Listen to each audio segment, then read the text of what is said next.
Quand on se lance dans le cosplay, c'est toujours un petit peu compliqué de débuter. On nous parle de différents matériaux, tous avec des noms aussi improbables les uns que les autres, mais alors ne parlons même pas des outils. Quand on regarde des tutoriels, on a l'impression qu'il faut une farandole d'outils différents et que c'est super compliqué, super cher et très inaccessible de se lancer dans le cosplay. Pas du tout mon ami. En vrai, c'est vraiment facile et je vais te donner les 5 outils indispensables selon moi pour te lancer dans le cosplay dans de bonnes conditions et sans éclater ton budget. Le premier outil absolument indispensable à mes yeux, c'est le nécessaire de couture. Même si vous décidez de vous spécialiser dans l'armure ou de la fabrication d'armes, ça change rien, vous aurez besoin un jour de coudre quelque chose, que ce soit pour faire des attaches ou pour rapiécer des éléments, vous en aurez besoin.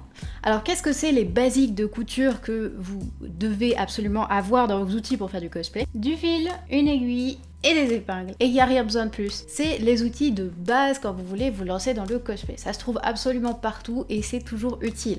Que ce soit pour faire vos costumes ou pour rapiécer vos chaussettes trouées. Il y a beaucoup de gens qui recommandent d'avoir absolument une machine à coudre pour commencer. Mais si vous n'avez pas le budget, sachez que vous pouvez très bien vous débrouiller avec ça.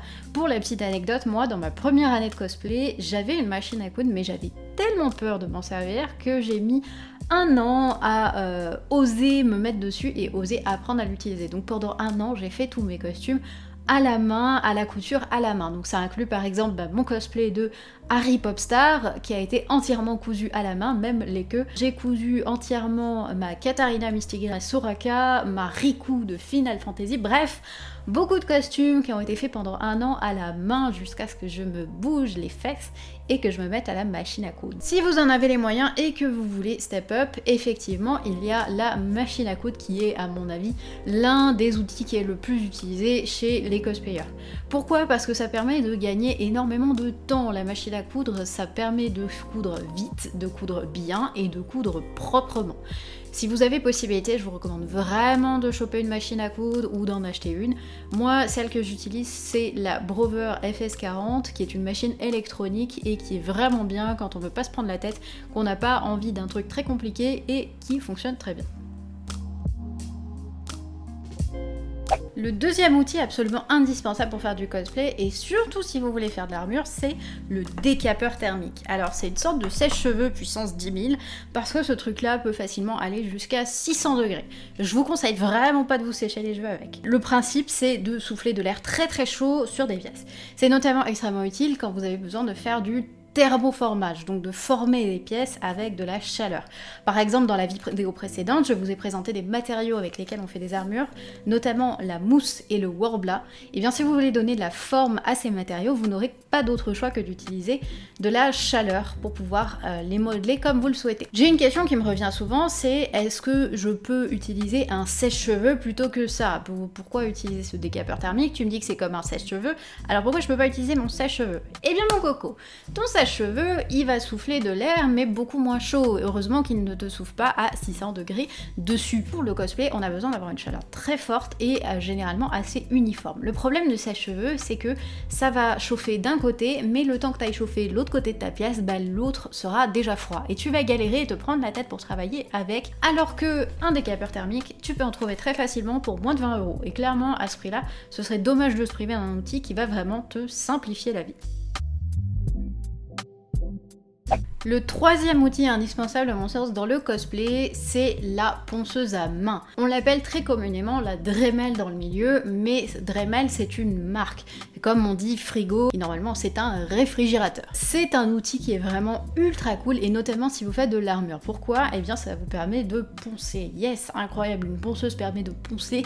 Merci Captain Obvious, tu m'aides beaucoup. En fait, le petit embout que vous voyez là va tourner extrêmement rapidement, et du coup, vous allez pouvoir faire du ponçage sur les jointures, vous allez pouvoir avoir du travail qui est propre, vous allez pouvoir assembler plus facilement vos éléments, bref, c'est vraiment un truc indispensable dont on se sert tout le temps quand on fait de l'armure. Moi j'ai trouvé celle-ci qui m'a coûté 15 balles je crois, 10 € ou 15 €, qui est une ponceuse sans fil avec la lumière au bout, bref, je l'adore, elle est trop bien.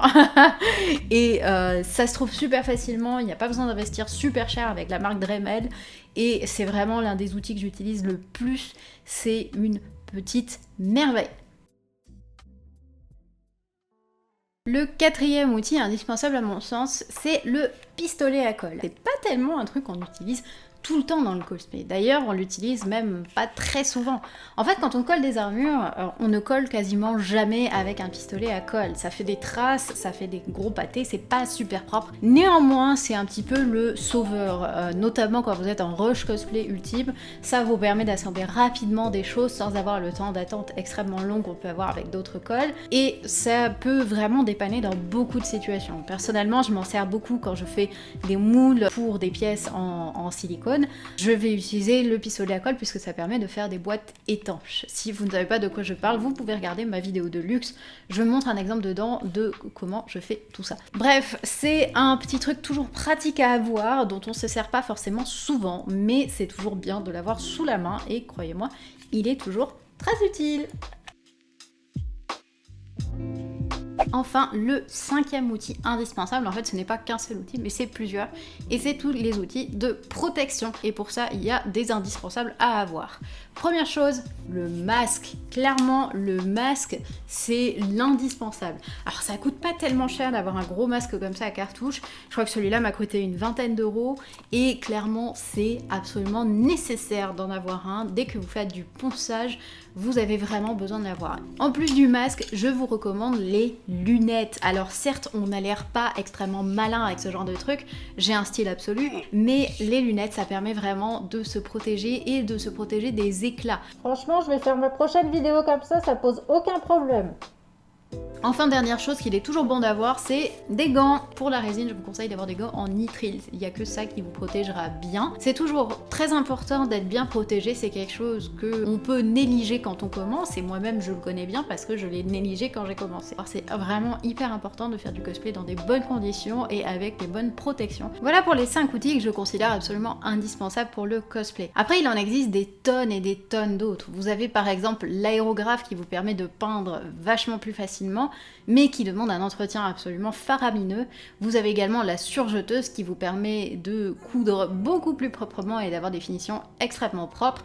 Vous avez aussi l'imprimante 3D qui vous permet par exemple d'imprimer directement vos pièces et de faire des pièces assemblées pour peu que vous sachiez faire des modèles en 3D. Vous avez également des outils qui simplifient beaucoup la vie, comme l'outil qui a été créé par Props It Yourself, qui est un cutter à biseau et qui vous permet de couper la mousse en forme de biseau, de faire des angles ou de faire des cercles parfaits dans la mousse, et qui sont vraiment des petits outils qui vous changent vraiment la vie. Tous ces outils-là, c'est des nice bonus à avoir dans son atelier une fois qu'on a les bases. Si vous commencez, je vous encourage vraiment déjà à vous procurer les premiers outils dont je vous ai parlé dans la vidéo, et je ferai probablement plus tard d'autres vidéos pour vous parler un petit peu plus en profondeur de ces outils-là, qui sont des outils un petit peu plus poussés pour les gens qui se sont investis déjà pas mal dans le cosplay et qui veulent passer au niveau supérieur. J'espère en tout cas que cette vidéo vous a plu et vous aura été utile. Sachez qu'elle fait partie d'une playlist de vidéos qui sont là pour vous apprendre comment vous lancer dans le cosplay quand vous n'y connaissez rien.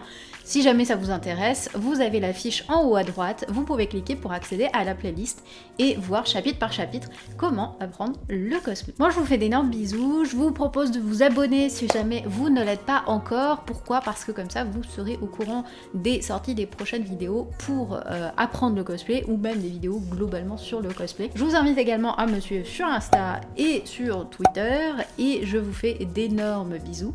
À la prochaine, ciao!